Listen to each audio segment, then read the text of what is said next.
Good morning, students. This is the second lecture of the subject microprocessor and interfacing. Following topics we will cover in this lecture: important terms in microprocessor, evolution of microprocessor, types of microprocessor, example of microcomputer system, 8085 microprocessor architecture, operation of its components, and pin diagram of 8085 microprocessor. Now, before we start with the session, let's summarize the previous session a little bit.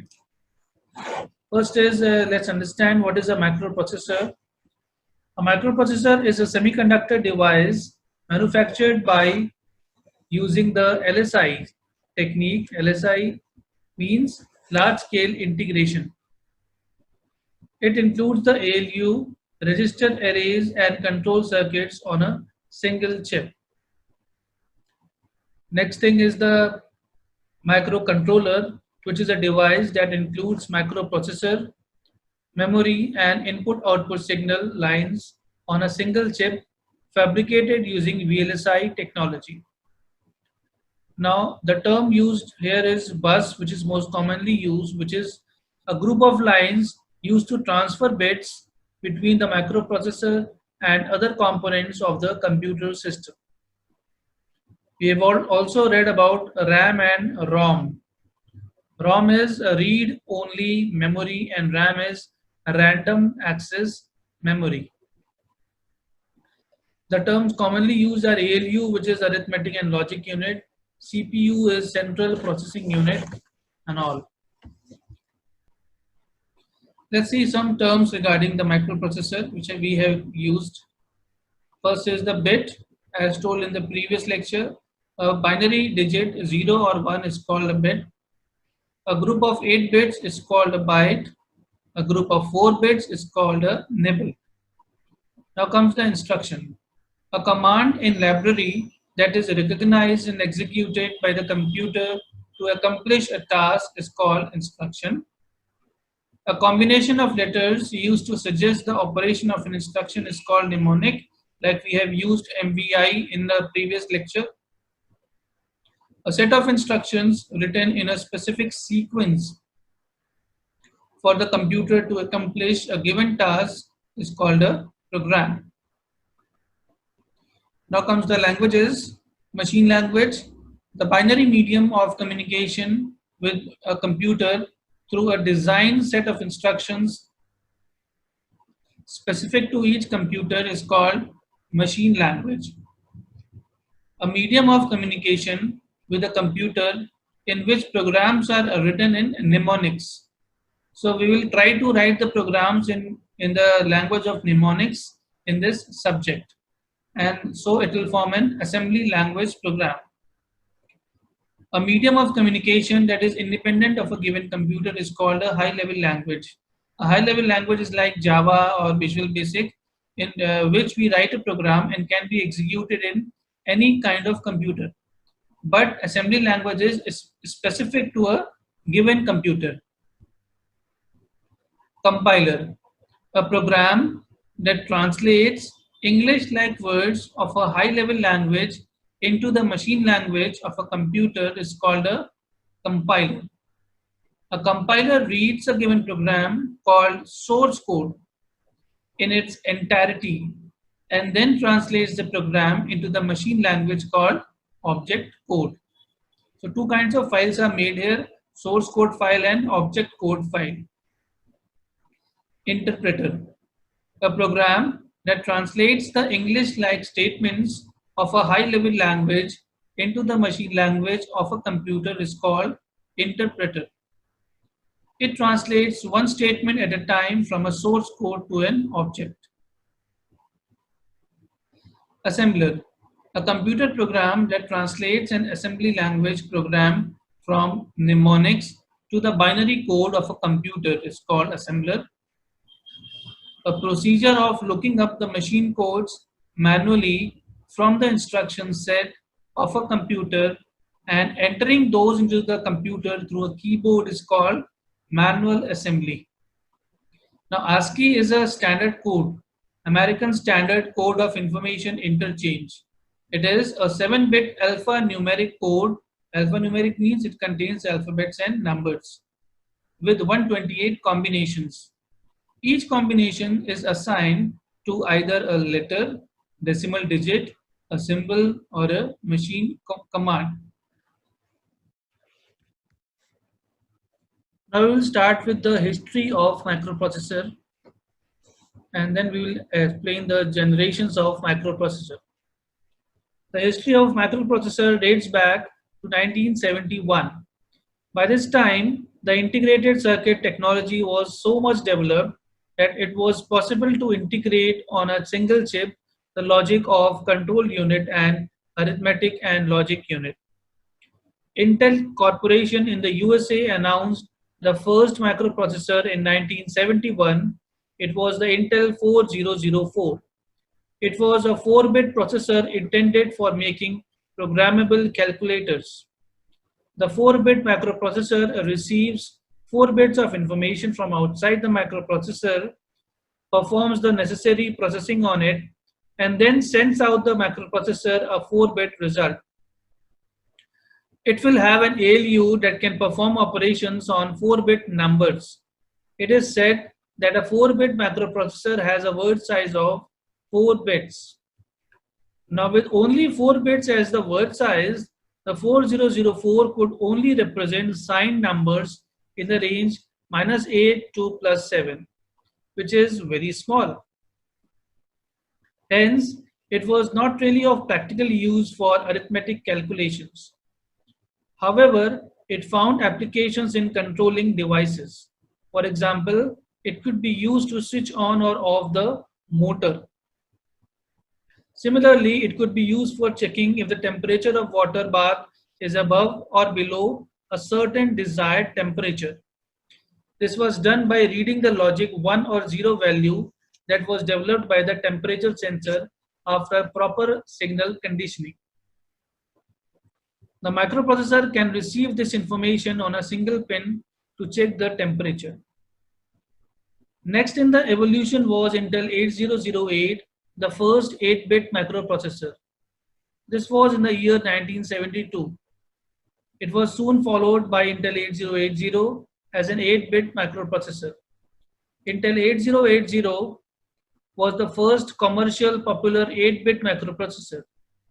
With 8 bits as the word size, it could represent signed numbers in the range -128 to +127.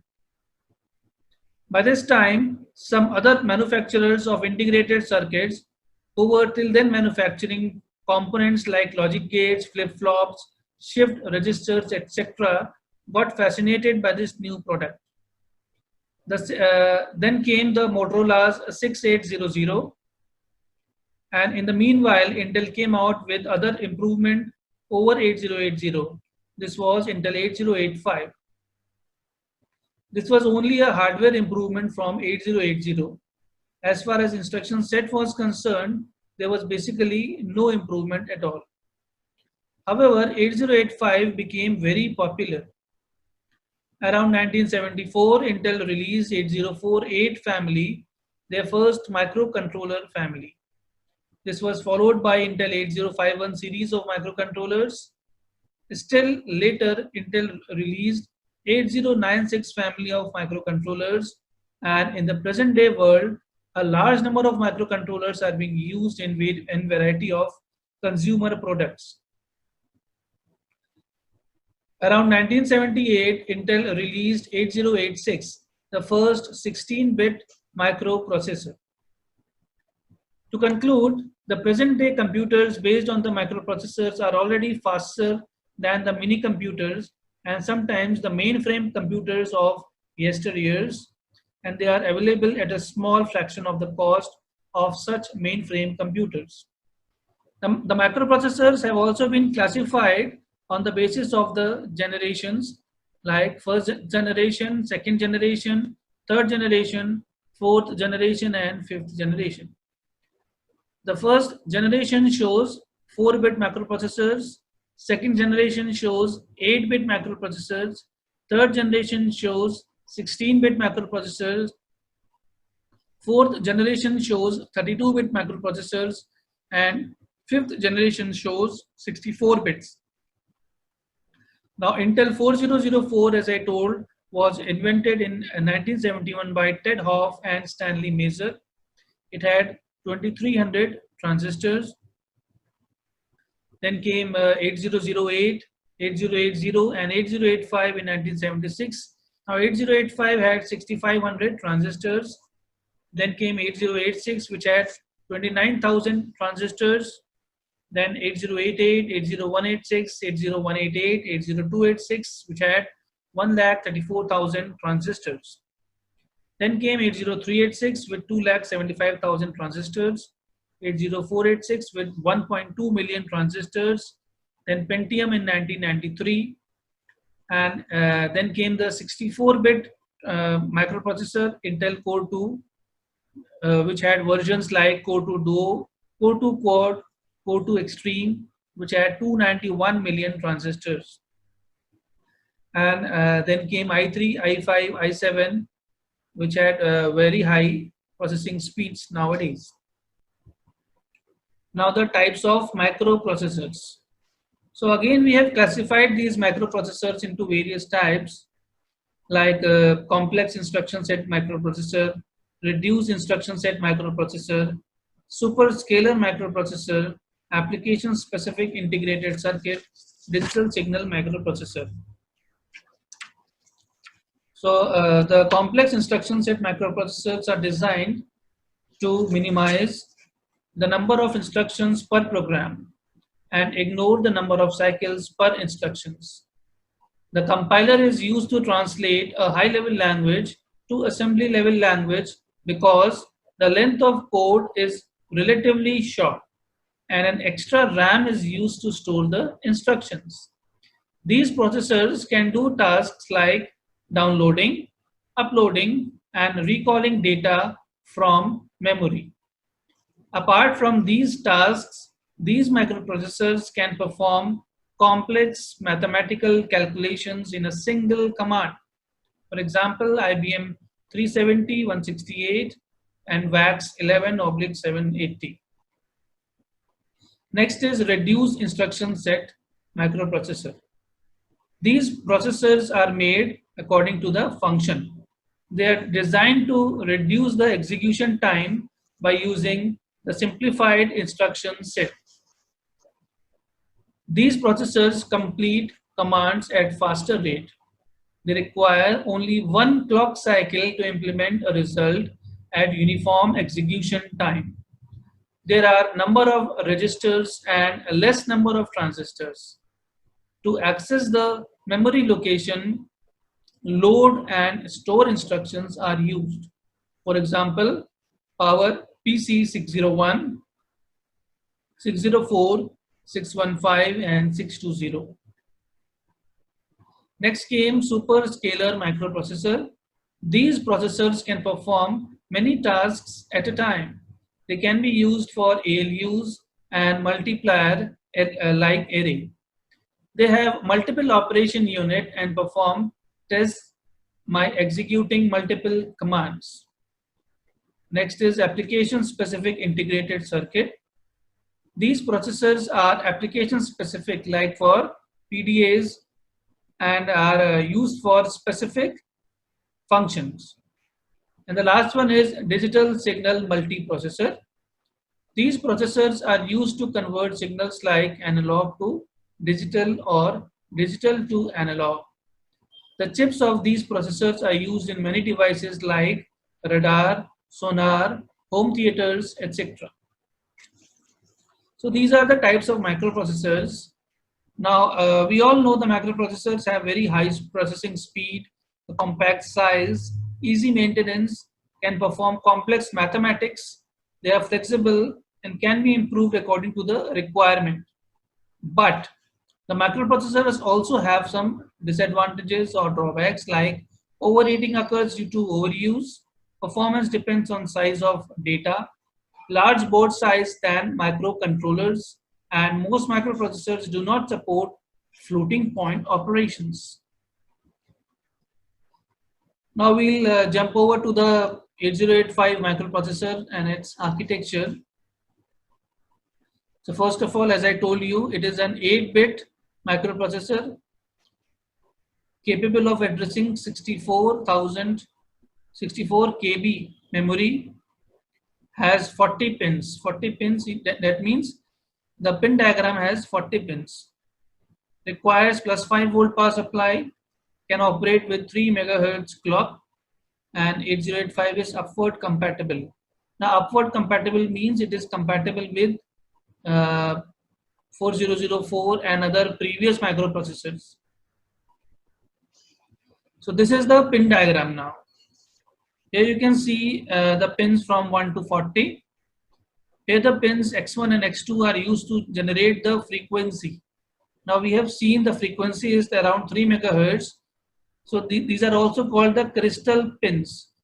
Now the frequency means we calculate frequency in megahertz, and by the frequency we can calculate the time. So by calculating the time we can find out how many instructions can be executed in a particular time, right? Now the pins VCC and VSS are for the power. VCC is plus 5 volts. Multiplexed address data bus are 80 to 87. That means address and data are multiplexed in these 8 pins. And separate 8 address lines are also there from A8 to A15, that is from pin number 21 to 28.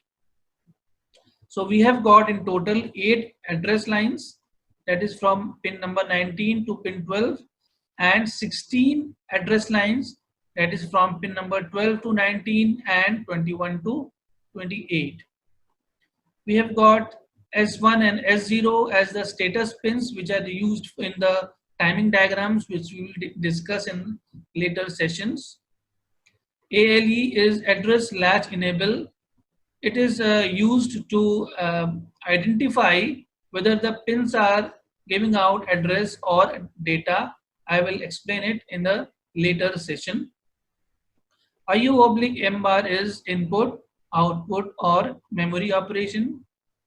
Ready, reset in, clock out, HLDA, hold, these are used, which we'll explain in the later sessions. And there are some interrupt pins like trap, RST 7.5, 6.5, 5.5, INTR, INTA bar. Now interrupt again we will discuss in later sessions. So this is the physical use of the pins. Here you can see SID and SOD is used in serial input-output ports. Trap to INTR are externally initiated signals. INTA bar is interrupt acknowledge. HLDA is hold acknowledge. Pins A8 to A15 are higher order address bus. 80 to 87 are multiplexed address and data bus. ALE, S0, S1, IO/M bar, RD bar, WR bar. Now RD bar means read, WR bar means write, and the bar here signifies that it is active low pin. Now what is an active low pin? Active low means when it is 0, then it works, and when it is 1, then it is in stable state. That means it will not work. Next is system bus. Wires connecting memory and input-output to microprocessor. It contains the address bus, data bus, and control bus. Address bus is unidirectional. That means it goes from one place to another, but does not comes back. Identifying peripheral or memory location. Data bus is bidirectional. It can go in both directions. It transfers the data. Now data here is 8 bits and address here is 16 bits. You have to remember it every time. Control bus. Control bus is used for synchronization of the signals, timing signals and control signal. Now here we are displaying the architecture of Intel 8085 microprocessor. It consists of various registers. Register means a place where we can store something. It is a storage place. So there are many kinds of registers here you can see which are highlighted, like accumulator, which is 8-bit, temporary register, which is again 8-bit, flag flip-flops. There are 5 flags, but it is a 8-bit register. Instruction register of 8 bits. Now there are some general purpose registers called B, C, D, E, H and L. These all are of 8 bits each.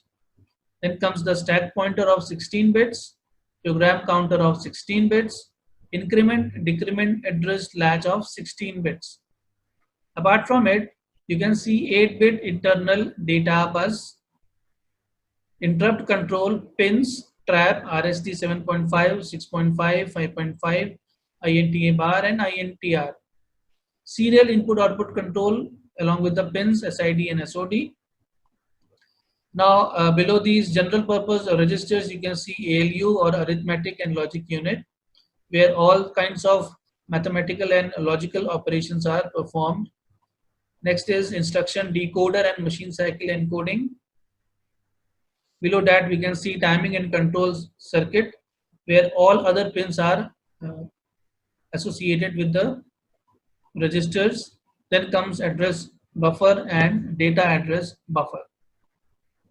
We'll explain each and every block in detail.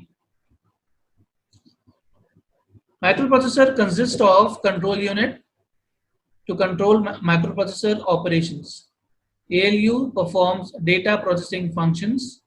Registers provide storage internal to CPU. Interrupts. Now what are interrupts? Interrupt is a signal where we send some important signal to the microprocessor apart from its general functioning. Microprocessor can be interrupted from the normal execution of instructions and asked to execute some other instructions called service routine. Like suppose in the class we are teaching and some person from outside comes in. So that person is called an interrupt. My normal execution is teaching the students.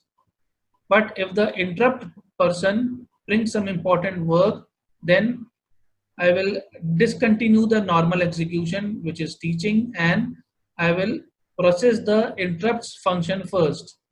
And after processing the interrupts function, completing him, I will continue my normal execution. So this is the function of the interrupt. Next is the internal data bus, which is bidirectional. ALU, arithmetic and logic unit. In addition to the arithmetic and logic circuits, the ALU includes the accumulator, which is part of every arithmetic and logic operation. Also, the ALU includes a temporary register used for holding data temporarily during the execution of the operation. This temporary register is not accessible by the programmer. Registers, as I have shown in the architecture, general purpose registers B, C, D, E, H and L. These are all 8-bit registers, can be used singly or in pairs, and the pairs are defined as BC, DE and HL. Now the pair forms 16-bit registers BC, DE and HL. H and L can also be used as a data pointer and holds memory address. Next comes the special purpose registers, in which we have accumulator, which is again a 8-bit register. It stores 8-bit data, stores the result of an operation. Operation means arithmetic or logical operation. And stores 8-bit data during input-output transfer. Now comes the flag register. Now flag is again an 8-bit register, as you can see in the figure, S, Z, X, AC, X, P, X and CY. Now here X means cross, which is a don't care condition, which is a blank flip-flop. Now the flags we are using here are only 5. S means sign flag, Z means zero flag, AC means auxiliary carry flag, P means parity flag, and CY means carry flag. So these are all the status flags, and they show the status of the arithmetic or logical operation. So first is the sign flag. It is used for indicating the sign of the data in the accumulator. The sign flag is set if negative, and it is reset if it is positive. Next is the zero flag. Now here we have performed an operation, addition operation, and we have found that the result is 0 and there is one carry. So when the result is zeros, that means all zeros, then the zero flag is set, right? And the one carry will go to the carry flag. So carry flag is set if there is a carry or borrow from arithmetic operation. So carry is generally in addition operation and borrow is in subtraction operation. Auxiliary carry. If there is a carry out of the bit 3, then auxiliary carry flag is set. Otherwise, it is reset. And the last one is the parity flag. It is set if parity is 1 and it is cleared if parity is odd. Parity means the number of ones. So if we have 2 ones in the answer, then it is an even number and then the parity flag will be set. Internal architecture. We have already discussed the general purpose registers, the accumulator and the flags. I hope it is clear. Next comes the program counter. This is a register that is used to control the sequencing of the execution of instructions. This register always holds the address of the next instruction. Since it holds an address, it must be 16 bits wide. Stack pointer. Stack pointer is also called SP. Stack pointer is a 16-bit register that is used to point into memory. Memory points it to a special area called the stack. Stack is an area of memory used to hold data that will be retrieved soon, and it follows a LIFO fashion. That means last in, first out. Stack is generally a set of books or a pile which we keep it on a table. So when we keep it, then the last in is first out. That is the fashion we follow in this stack also. Non-programmable registers. Instruction register and decoder. Instruction is stored in IR or instruction register after fetched by the processor. Decoder decodes the instruction in instruction register. Then comes the internal clock generator, which is 3.125 MHz internally and 6.25 MHz externally. The address and data buses. Now I have already discussed the address bus has 8 signal lines A8 to A15 which are unidirectional. The other 8 address bits are multiplexed or time shared with 8 data bits. So the bits AD0 to AD7 are bidirectional and serve as A0 to A7 and D0 to D7 at the same time. During the execution of the instruction, these lines carry the address bits during the early part. Then during the late parts of the execution, they carry the 8 data bits. In order to separate the address from the data, we can use a latch to save the value before the function of the bits changes. So like this, we perform the demultiplexing of AD7 to AD0 pins. From the above description, it becomes obvious that the AD7 to AD0 lines are serving a dual purpose and that they need to be demultiplexed to get all the information. The higher order bits of the address remains on the bus for 3 clock periods. However, the low order bits remain for only 1 clock period. And they would be lost if they are not saved externally. Also notice that the low order bits of the address disappear when they are needed most. To make sure we have the entire address for the full 3 clock cycles, we will use an external latch to save the value of 87 to 80 when it is carrying the address bits. So we use ALE signal to enable this latch. ALE is address latch enable. And how it is used? See. Given that ALE operates as a pulse during T1, T1 is a T state, time state. We will be able to latch the address. Then when ALE goes low, the address is saved and the 87 to 80 lines can be used for their purpose as the bidirectional data lines. So we can see that when ALE is 1 in simple language, then we are giving out the addresses, and when it becomes 0 or it becomes low, then it gives the data. Demultiplexing the bus 87 to 80. The higher order address is placed on the address bus and holds for 3 clock periods. The lower order address is lost after the first clock period. This address needs to be held, however, we need to use latch. The address 87 to 80 is connected as inputs to the latch 74LS373. This is the latch.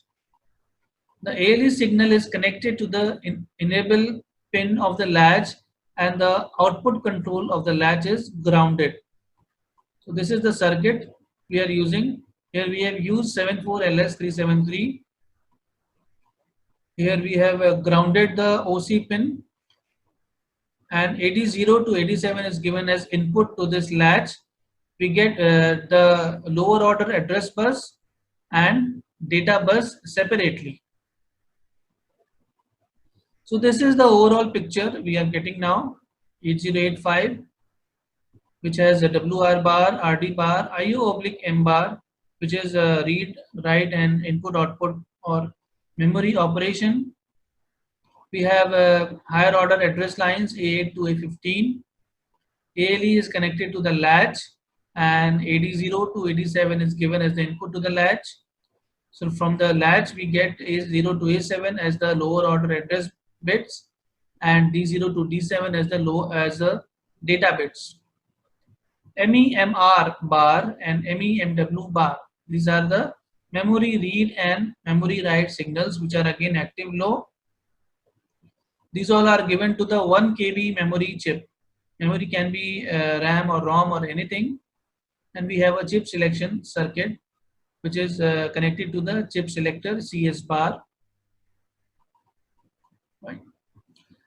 So in the next session we will start with this instruction set of 8085, and we end the session. Thank you so much.